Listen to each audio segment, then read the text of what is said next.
Shalom à toi qui regarde cette vidéo. J'ose croire que la grâce de Dieu est sur toi et ton partage chaque jour. Quoi qu'il se passe dans ta vie, malade, chômage et autres, je crois que le fait que Dieu t'a accordé le souffle de vie encore en ce jour, cela démontre que sa grâce est sur toi et que son amour est renouvelé dans ta vie. Alors je viens par cette vidéo te parler à toi. Toi qui traverses des moments compliqués maintenant, actuellement, tu envisages de programmer des choses ou faire des choses, mais tu sens que ces choses ne marchent pas ou encore que tout ce que tu fais n'aboutit pas. Et pourtant, il y a quelques années avant, lorsque tu as commencé ta marche avec le Seigneur, tout allait peut-être bien ou encore tout se passait bien, tout se déroulait, je peux dire, comme tu le voulais par la volonté de Dieu. Mais là, les choses ne se passent plus comme tu veux. Laisse-moi te parler ce soir par cette vidéo et essayer potentiellement de t'encourager en prenant une histoire similaire à ce que tu es en train de vivre, certainement en ce jour. Je prends l'histoire de Joseph. Joseph était ce jeune homme qui vivait dans la maison de son père avec ses frères, sa mère et tout ce qu'il pouvait avoir comme bien, richesse ou encore comme amour. Mais lorsque nous voyons le cas de Joseph, Joseph était un enfant qui était apprécié, qui était aimé de son père et de sa mère, qui était, je peux dire, favorisé. Et le temps de sa jeunesse, lorsqu'il vivait encore dans la maison de son père, constatons que Joseph avait vraiment à l'égard de son père cet amour et cette confiance, cette considération que même les frères de Joseph n'avaient pas, que même les frères de Joseph ne ressentaient pas, ou encore que le père de Joseph n'avait pas à l'égard de ses frères. Mais il fut un temps où Joseph pouvait se plaire ou encore se complaire dans sa situation, dans la maison de son père, dans les biens, la nourriture, le confort qu'il avait. Mais lorsque le temps était arrivé où Dieu devait, appeler Joseph à sa destinée, Dieu a fait sortir Joseph de son confort pour l'emmener à un état d'inconfort. Dieu l'a fait sortir de sa satisfaction pour l'emmener à un état d'insatisfaction.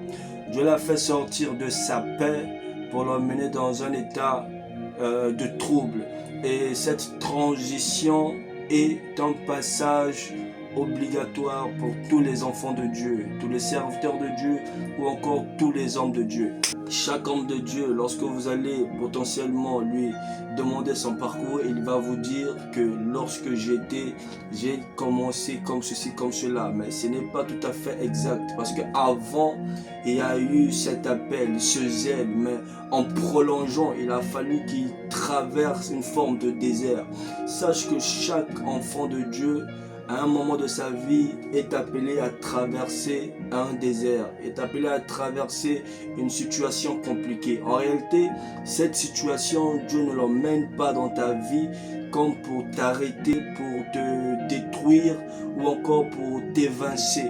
C'est une situation très importante, c'est une condition très importante que Dieu attire ou emmène dans nos vies afin de pouvoir nous perfectionner, afin de pouvoir nous purifier, afin de pouvoir nous façonner et encore briser notre être interne. Non pas briser notre mentalité, mais nous briser intérieurement afin de faire mourir le vieillant et de faire naître l'homme nouveau selon la volonté de Dieu, conformément à ce qu'il a prédestiné et prévu pour nous dans un avenir proche.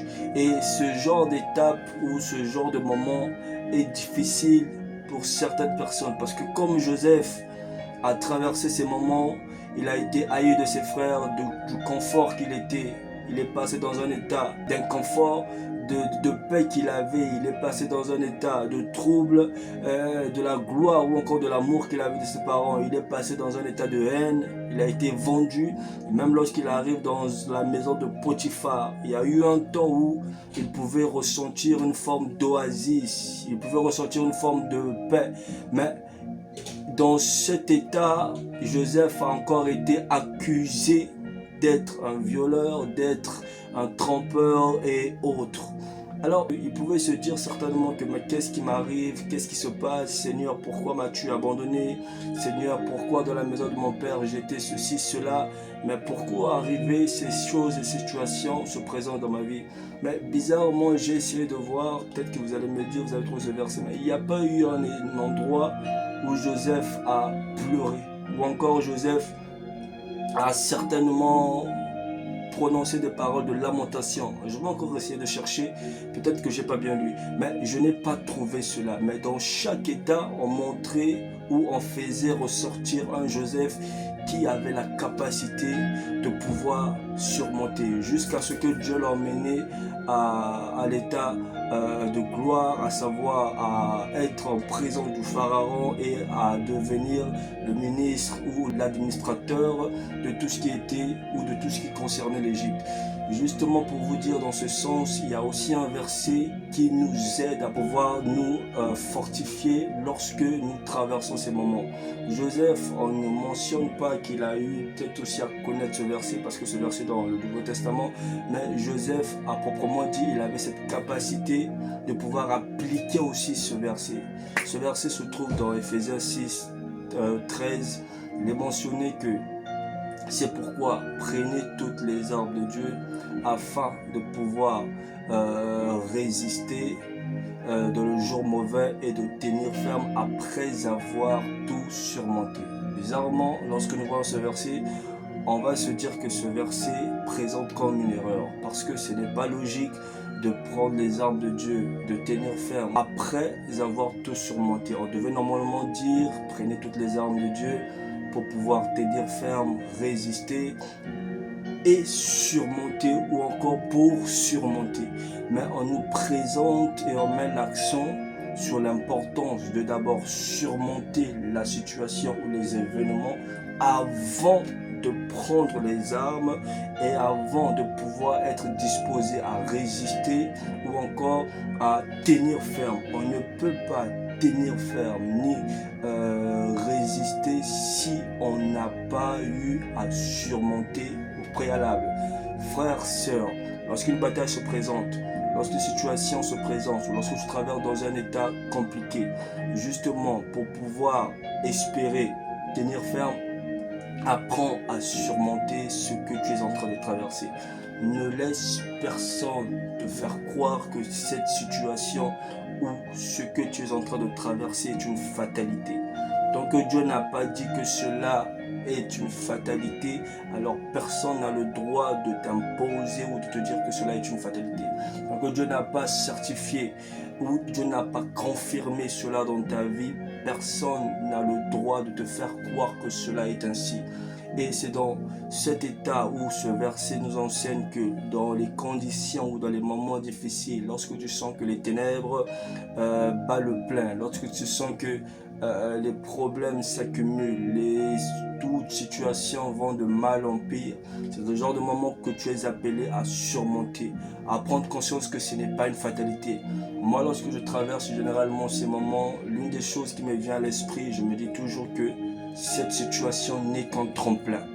Cette situation n'est qu'une situation partielle ou encore circonstancielle qui vient à cet instant pour me permettre d'être propulsé dans une nouvelle dimension ou encore de pouvoir level up, d'atteindre un autre niveau parce qu'une situation qui est présentée, que ce soit en bien ou en mal, ce n'est pas pour s'éterniser, mais c'est une situation saisonnière, circonstancielle, afin de te faire passer effectivement à un autre niveau, à une nouvelle étape pour pouvoir être performant conformément à la volonté ou à la mission que Dieu a prévue dans ta vie.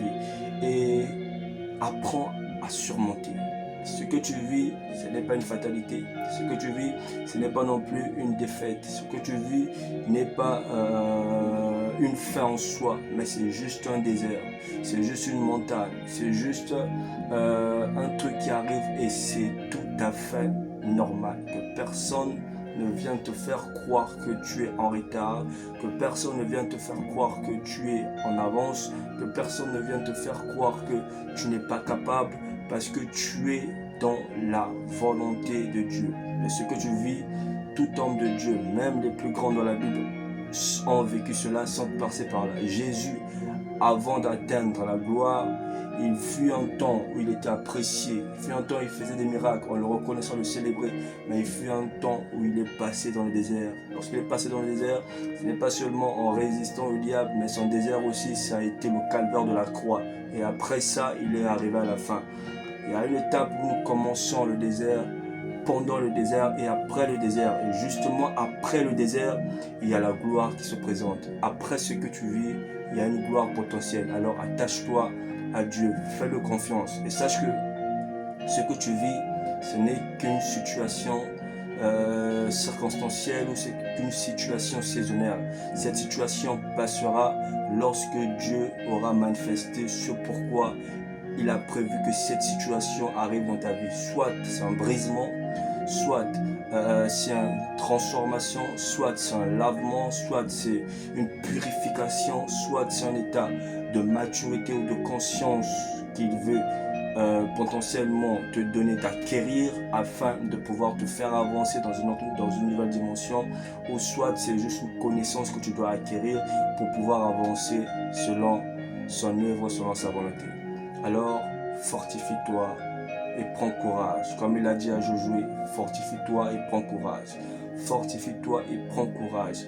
Tu es un vaillant héros, comme il a dit à Gédéon. Voilà pourquoi ces deux hommes, Dieu les a préalables fortifiés, parce qu'ils savaient qu'après être fortifiés, ils pourront être capables d'endosser le rôle. À Gédéon, il a dit vaillant héros, parce que Gédéon avait cette mentalité de se considérer comme si il était une personne, une piètre personne, comme s'il était juste un gamin, comme s'il était juste une personne qui ne pouvait accomplir rien dans sa vie.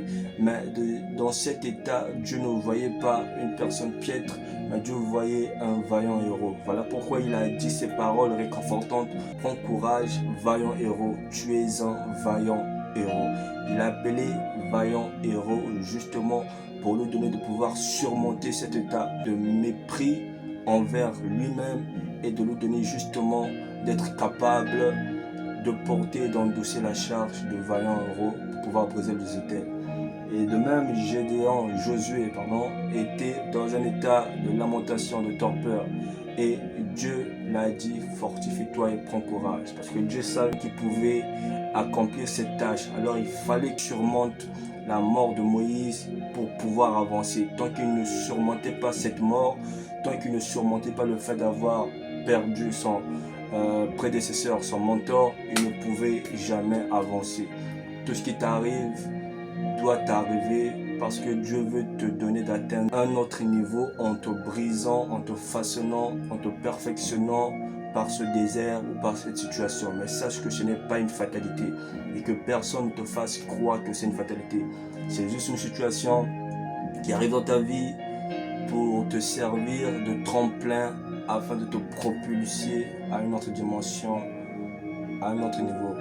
Ma prière est que tu sois fortifié et que tu prennes courage, que le Dieu Tout-Puissant te donne de trouver des oasis dans ton désert, de trouver des places de rafraîchissement afin que ces genres d'endroits t'aident encore à avancer dans ton désert, dans tes problèmes, dans tes situations, dans la condition ou les situations que tu es en train de vivre actuellement.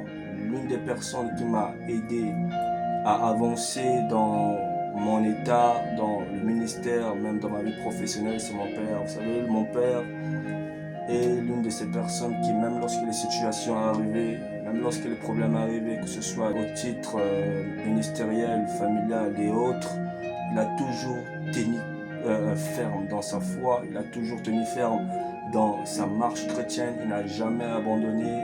Il ne s'est jamais plaint, il ne s'est jamais délaissé. Il avait toujours les regards tournés vers Dieu. Il me répétait toujours cette phrase: fils, quoi qu'il arrive, Dieu va faire grâce, ayant confiance en lui. Et c'est ça qui m'a permis justement de pouvoir tenir le coup. Moi aussi de prendre exemple de mon père et de me dire, mais si lui l'a fait, moi aussi je peux le faire. Et si nous l'avons fait, tôt si tu peux le faire. Non pas parce que nous l'avons fait, mais parce que les généraux de la Bible l'ont fait et parce que Dieu atteste justement à beaucoup d'hommes de Dieu qui sont passés par ce genre de conditions, des moments et qui ont vécu une gloire à l'avenir qu'il est fidèle.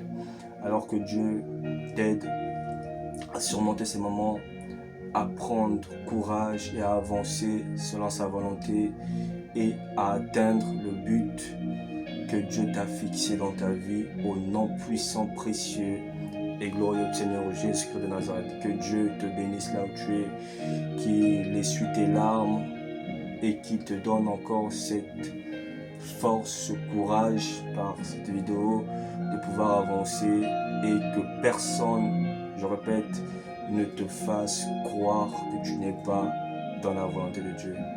Car seul Dieu connaît ta vie, seul Dieu connaît tout ce qu'il a tracé dans ta vie et seul Dieu connaît là où tu dois aller et là où tu dois arriver selon sa seule volonté au nom de Jésus de Nazareth. Shalom, c'est toi, que Dieu te bénisse et que Dieu puisse permettre que nous puissions avoir d'autres d'encouragement, d'autres moments de fortification par le Saint-Esprit et selon sa seule volonté.